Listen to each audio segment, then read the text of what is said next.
This is the Tombigbee Tales, a podcast about a sweet, tiny town in Northeast Mississippi. Today's episode is the continued misuse and abuse of funds by the director of the local tourism board. Let's get started. Playwright Tennessee Williams was born in Columbus, Mississippi in 1911. His grandfather was the rector of St. Paul's Episcopal Church. Williams, along with his mother, sister, and brother, lived Williams's first few years in the rectory that now houses the Columbus Visitors Bureau Welcome Center. I grew up playing in the rectory with the daughter of a St. Paul's rector. Somewhere in a closet is my name carved inside the doorframe with my Christmas stocking knife. My friend's name was carved on the opposite side of the same doorframe. While our town did not claim Williams until after his death in 1983, I was brought up reading his one-act plays, poetry, and short stories, along with the works of another Mississippi author who lived briefly in Columbus, Miss Eudora Welty. When I moved back to my hometown during the pandemic, I was excited to see the Tennessee Williams home had been moved to Main Street when the Episcopal Church needed room for expansion. Our town has always been mostly protective of our historic structures, especially in the core part of town. It was really nice to see that they had not destroyed this structure, but had moved it. The home has now been restored, freshly painted, and filled with period-appropriate furniture. Allegedly, some pieces from the Williams family themselves, and in addition, provides space for volunteers to have a small office and modern kitchen for hosting small events. I work in the area of public history and wondered why our important site of the now favored literary son of Mississippi was not on the Mississippi Writers Trail. There is a sign to him on the Delta, but why not here, where he was born? The Mississippi Writers Trail, oh boy, I blew that. The Mississippi Writers Trail, much like our much beloved and followed Blues Trail, is followed by bibliophiles who come from far and wide to see where writers like Faulkner, Walker Percy, Ida Wells, Margaret Walker Alexander, Eudora Welty, Richard Wright, and many others were born, raised, and worked. Visitors learn about what influenced these much loved and studied literary icons. These tourists bring millions of dollars to our state and other communities, but not here. Why? I've helped blues descendant populations work with the Mississippi Arts Commission to create, replace, or correct signs in my work as a public historian. So I thought I'd ask our CVB director why we did not have a marker and offer to start the process. I knew I could get the funding for such a sign without putting any fundraising or financing burden on the CVB itself. I approached the director on the front porch of the Tennessee Williams home about the project. She said it was too expensive right away. I offered to have it funded, and I'd like to discuss the project with her board. Her answer, no, we don't plan to discuss it. We've already explored it. Now I'm busy.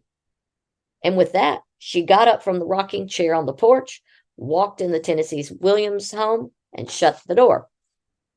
As this was my first time to ever engage with her in any way, shape, or form, I was taken aback by her brusque, almost angry, dismissive behavior. I felt like it was a sore subject with her, but I had no clue why. Why on earth would an organization with a multi-million-dollar budget and darn few tourists in town to show for their massive advertising investment not jump at the opportunity of monopolizing on this sign, a sign that would cost them nothing?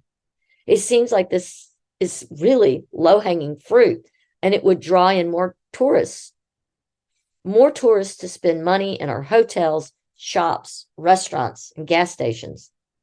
I thought that was her job and her mission. I now know I was wrong. Oh, how wrong. The Columbus, Tennessee Williams Tribute Group is behind showing our community and the rest of the world the significance and contributions of Williams. But they are not part of the CVB. However, the CVB likes to claim that they are supporting them. Oh, how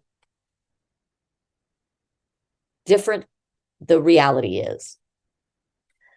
The Tennessee Williams Tribute Group was founded by Brenda Carradine, the owner of 2 antebellum homes in Columbus. She began the annual commemoration of his work with a small group of other interested community members of Williams' plays, poetry, and essays. Carradine has taken our small town's community theater productions of Williams' plays on the road far and wide. I mean, they've even been to Provincetown, Massachusetts. That's as far away and foreign to people from Columbus, Mississippi as can be.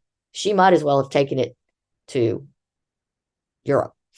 Each year, the town produces a play and an outdoor Stella shouting contest where contestants channel their inner Marlon Brando up to Stella on a storefront balcony. This draws contestants from all over the country each year. So why is the CVB director not supporting this event with even just some simple marketing? It seems like a no-brainer to me.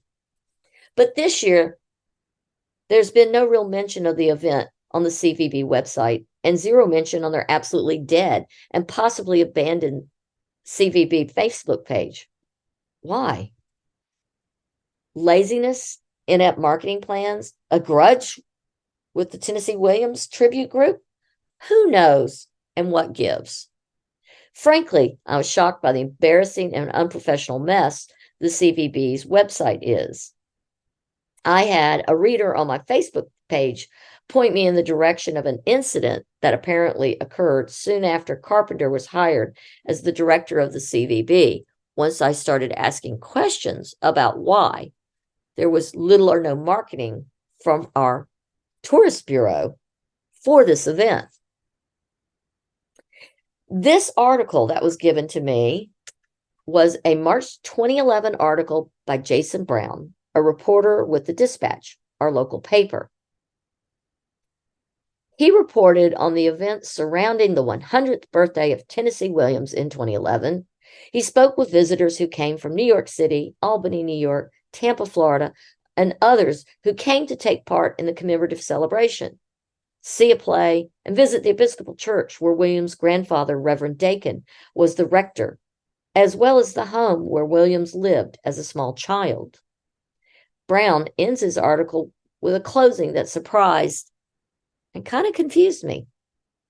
Saturday's events also featured the unveiling of 2 of historic markers. One, at the downtown Trustmark Bank, which was the site of the hospital where Williams was born, and another at St. Paul's Church. That quote was interesting because there's no marker in front of the Trustmark Bank in 2023. Why? Another reader of mine sent me a curious photo of the then and current CVB director in front of a mock-up of the planned markers unveiling event mentioned in Brown's 2011 article. A little digging and some conversations with people active in multiple nonprofit preservation groups revealed that approximately $20,000 was raised in donations for the sign. The money was then sent by the fundraisers to the CVB so Carpenter could order the sign. Except the sign never got ordered. It is alleged by multiple former board members and members of contributing organizations that the check got deposited somewhere and then mysteriously disappeared. A public announcement went out soon after by the CVB director that the sign was too expensive and the $20K was not enough to cover it, so the sign was never ordered. The CVB board at the time was allegedly told by Director Carpenter that the missing sign money was all just a banking error, and that would be sorted, and soon the money would reappear shortly. Yes, the money went missing. Where was it? Why was that not made public? Well, after repeated promises by Carpenter that the bank would fix the error soon, the agencies that donated the money went to the CVB board, finally, to demand accountability on where the money really went. In the meantime, a board member or members allegedly covered the missing fund with their own money to protect the good name of the CVB and return the money to the original fundraising groups. What happened to that $20K? Why did a board member feel compelled, or board members, to personally cover the missing funds? Was the board member reimbursed when the bank error was supposedly rectified? Was there even a bank error? Is the director, a former banking professional, that irresponsible or inept that outside nonprofits in the community have to demand stringent accountability from her ever since that event? Is this why she did not want to even talk to me about a writer's trail sign? Is she afraid the previous sign fund mismanagement issue would come back to light? A newer, more complicated layer has been added to the mix. In November of 2021, it was announced on the local TV station, WCBI, that a beloved retired educator and lifetime champion of local historic preservation had pledged a significant sum, rumored to be $50,000, to commission a bronze statue of Tennessee Williams. The statue would be installed on the grounds in front of the Welcome Center, his first childhood home. Where is this statue? Why has nothing further been said about this project? It's been almost 2 years. Where is it reflected on the budget? Where is the money reflected on the budget? When will this statue arrive? Who is the artist? Who's the manufacturer? Where's the foundry that's casting it? What about an expected completion date? Is this another case of money spent and nothing to show for it? Did the community member back out of the project? If so, why?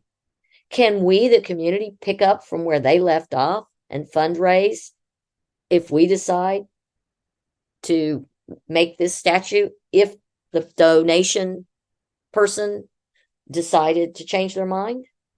Once again, an undelivered, expensive, empty, embarrassing promise from CVB director Nancy Carpenter. Color me surprised.